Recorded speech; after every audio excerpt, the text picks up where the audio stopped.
blow it in the playoffs.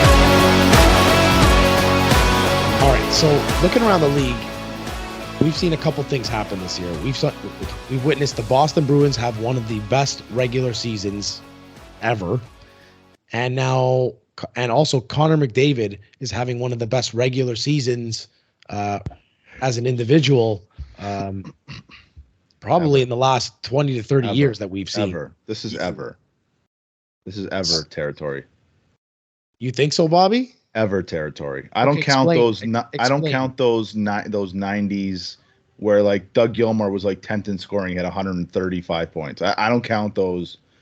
What about the one where Lemieux came back from cancer and still put up like 130 points or something like that? Yeah, Frank would know Frank would know the stat on that. What was it? 160? I think so.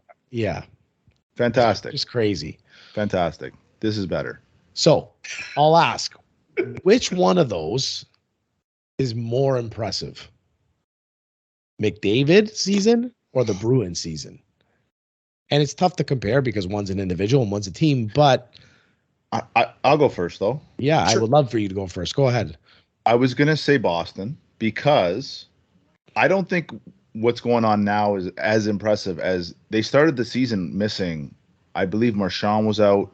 Was Bergeron out too? They were missing a few pieces, and they didn't really have a goaltending situation. We didn't really know what the goaltending situation was. That's very impressive to have gotten off to the start that they got to, and obviously it's not a start now. It's just it's just been their year. But I'm going to go Connor McDavid because it's Connor McDavid, and he is the greatest thing we've seen since Wayne Gretzky. How far he is ahead of everybody else, and I think Draisaitl's in second. Draisaitl is a fantastic hockey player. I can't remember a gap like this outside of Wayne Gretzky. Like even when Lemieux was putting up those points, there were other guys putting up 140, 150 points. Connor is just so far ahead, and I'm sitting there going, if you were to mold the perfect player, he's as close. Like Gretzky was basically the perfect player. This guy's as close as there is. I mean, he's got the mind, he's got the hands, he's got the speed, he's got kind of everything. It's really not fair that they got both those guys in in that organization to basically to root for. But I'm gonna go with Connor. This is. I mean, guys, you can't do this in men's league. I wouldn't be able to do this in E Division men's league. What he's doing, and he's doing this in the NHL. So there you go. And he's entering his prime. Like this is. He might have a few more good years in front of him. Did you just compare yourself to Connor McDavid? No, I compared myself playing E Division, and I still didn't compare myself to Connor McDavid. No, I did not. Okay. Joe, what do you think? I'm going to have to go with Connor as well because you know that meme with Michael Jordan in the Jordan documentary where he's like, and I took that personally? The best. It's like Connor saw Austin Matthews win all those awards last year, the Hart, the Lindsay, the Rocket, and everyone was talking about Austin Matthews, and he's like, and I took that personally. You should put Connor McDavid's head on the Jordan meme there. And he's like, the hell with this. I'm making sure everyone knows who the best in this league is. And he's definitely done that. And it's not even close. And it feels like Connor is that type of dude where he likes being the best. He wants to be the best. And he's damn near out there to prove it every single night. He's been like that this season. What we're seeing is just incredible. He could end up with 70 goals. And he, wasn't known to be at the level of Matthews' goal scoring abilities, but he's surpassed it this very next season after Matthews put up 60. So what he's done is impressive. The Bruins, I mean, what can you say? It's unbelievable. They feel like they never lose. I don't remember the last time they lost in regulation. But, it's still not the same. Didn't Tampa kind of do something like this a few years ago? And maybe that's what's taken the luster off of it because I think so. Tampa had a season similar, maybe not even as good, and then Tampa ended up being swept in the first round. Maybe that has something to do with it, but we haven't seen this since the 80s. Like since Wayne, you haven't seen anything like this. This is ridiculous what he's doing. before you go, Frank, you guys have I don't know if you guys do you guys do fantasy. Having McDavid and Draisaitl on your team is the greatest feeling because you go to bed at like 10:30 and you wake up and you check the score sheet and it's just Draisaitl, McDavid, Draisaitl, McDavid. It's just like you wake up to like 3 points the next day. How does anybody get McDavid and Draisaitl on the same team in fantasy? Well, I mean, if you have one or the other, if you get both, that's it. You won the pool. Like you win everything. But it's just a remarkable feeling to have one of them. I won a pool not too long ago where the guy with the first overall pick took Draisaitl because he had two forward distinctions on his two position distinctions on his name, center and left wings. They left McDavid to me in the second pick. Thanks for overthinking. Exactly. Way to overthink them. Okay, let me be different. I have to say Boston, and for the simple fact is this: when they're doing this in a league where the parity is there is very little of it.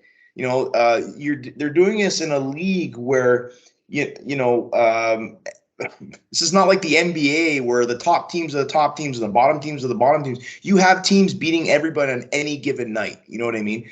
And we're not talking about a good season. We're talking about they have the potential to be the greatest regular season team in history. And that's saying something and beating a dynasty of the Habs of the 70s, which in that year, nobody was beating the Habs. Like that league there was like, you were the Habs and there were like everybody else, right? So, but there was a lot of separation between teams back then. The Bruins are doing this with, like, how often do we come on here and say, well, the Bruins, this is their year where they're just kind of go away, right? They're just going to kind of fade away. They're doing it with a cast-off goalie that nobody wanted, and now they have a tandem of Allmark and Swayman, who are both 1-2 in goals against average in the league, right? And again, where did this come from? It doesn't matter. They're doing it, right? They just added 2 or 3 more pieces at the deadline to make their lines 1 through 4 absolutely untouchable. Like that their lineup is disgusting. They're actually getting better. And to top it all off, they're doing this with a brand new coach. Right? So it's like Bergeron was he's going to retire, and this guy's going to come back and win another Selke Award, right? It's just everything is falling in line and is perfectly for the Bruins. And the other thing is too, we all say about, look at the division. They're playing in the hardest division in hockey.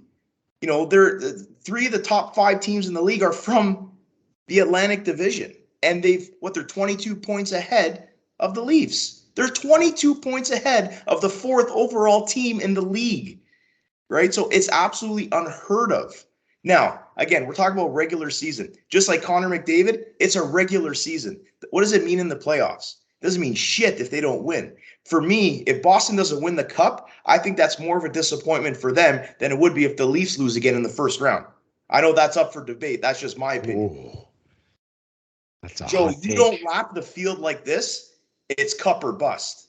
Because who knows? I know, but it's a league where no cup is ever guaranteed. It's like, but that's even more, Joe. But that's even more on my point. You're talking about a team where anybody can win, and they're killing teams. And you know what I appreciate more about this team than anybody. And again, just to compare it to the Leafs, it doesn't matter who they play, Joe. They're always up to play.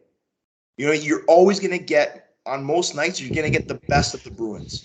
Whereas the Leafs will play San Jose and throw a dud. They'll play Anaheim, throw a dud. But again, Joe, we're talking about the 4th best team in the league versus the number 1 team in the league, right? So, like, for me, this is like, you want to talk about Tampa in that year, okay? Like, but there wasn't the gap between what they had in the division wasn't as much as what Boston has between them and second place. So, like, it's incredible. Like, both stories are incredible, but I feel like every year McDavid's kind of like we've kind of seen this show, and like he's the best. Not ever. like this, Frankie. Not like this. Joe is just what if he puts 120 up next year? Is it a disappointment? You know what I mean? Yeah. Like, are we by his standards? Yeah. It is. I don't know. I just we know he's super talented. He's the best player in the world, but this is a team that we're talking about that's absolutely lapping the field. So I'll take the Bruins. Didn't Tampa end up losing the playoffs that year? They only lost like they got 13 swept. games or To Columbus. Yeah, so to say that if Boston doesn't win, like it's still a fantastic. Like I wouldn't take anything away from them because hockey's the one of the sports where it's just like so unpredictable in the playoffs. But what McDavid's doing, like I follow a is everybody okay there? Yeah, Rob, you must be a ventriloquist your because voice, but you're frozen. So yeah, your mouth is moving, but you're okay. That's my bad. But sorry, I was checking this. I follow a thing on Instagram, and they do like every week they do like a crazy Barry Bonds stat. I feel like there's going to be a McDavid one coming out soon. just over the last like 5 years, he's outscoring like the third guy by like he's up on McKinnon by like 140 points. That's third place. He's 140 points ahead of third place. McKinnon's been hurt a lot though. Lapping the field, Frankie. He's lapping the field. You use that phrase a lot of times. So Connor has lapped the field as well. All right. Frankie, there was one other topic I think we wanted to discuss around the league wide, wasn't there? Well, yeah, we can go a couple different ways, but like I had one without kind of going too far into it. We have baseball season coming up here, right? So I know Robbie wanted to kind of get into this in terms of the buzz in the city right now, and I guess very simply put, who wins first? The Leafs win a round or the Jays? Who wins a playoff series first? Well, I guess it all depends. The Leafs are going to be up first here. With the opportunity to win a playoff round. See, the thing is, I think the Jays will make the playoffs and win a round this year. So it is just a matter of, will the Leafs do it because that would make them first. Okay, who goes deeper? How's that? Until the Leafs actually prove they can win anything, I'm going to take the Blue Jays. Even after that breakdown of epic proportion last year. Yep, absolutely. Okay. Because I've seen 6 years of epic breakdowns, and they haven't proven that they can come up with the big moment when it's time to come up with that big moment, and they always lose. So I'll go with the Jays.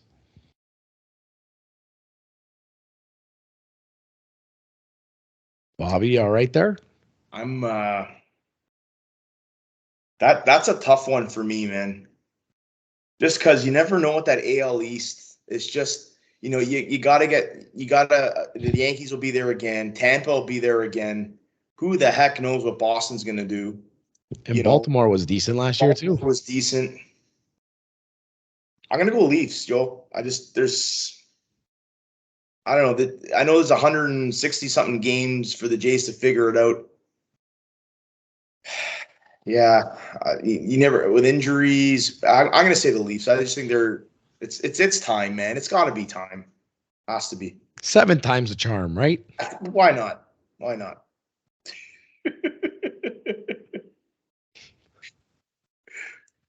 All right. Well, Robbie's fixing his camera, Joe. Not doing a great job because he's still stuck in the mud, it feels like. Can you guys at least hear me? Yes, we can hear you. We can hear you, Robbie. It's the best it's going to get, buddy. I completely missed everything you guys said. I'm going to go with the Jays because I'm sick of picking the Leafs, and I think the Jays win a playoff series this year. So there you go. I think the Leafs are going to win, but I said that the last 3 years. Yeah, please stop picking them, please. You're bad luck. It's the whole San Jose Shark thing all over again, man. Never pick the Sharks. Holy. All right, guys. All right, that was a good way to get back into it. We obviously know the Leafs are going to play Tampa in the first round, and we're going to be talking a lot about that. We'll definitely have a series preview, what we think is going to happen, keys to the series, all that stuff. We did it last year. It's pretty popular. So we'll do it again.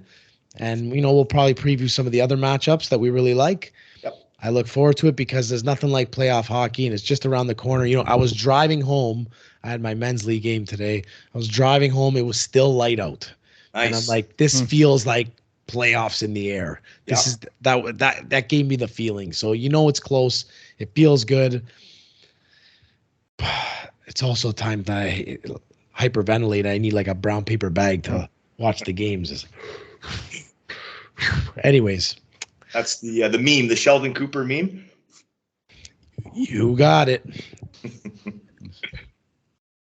All right, boys, let's get on out of here. Everybody, thank you for tuning in.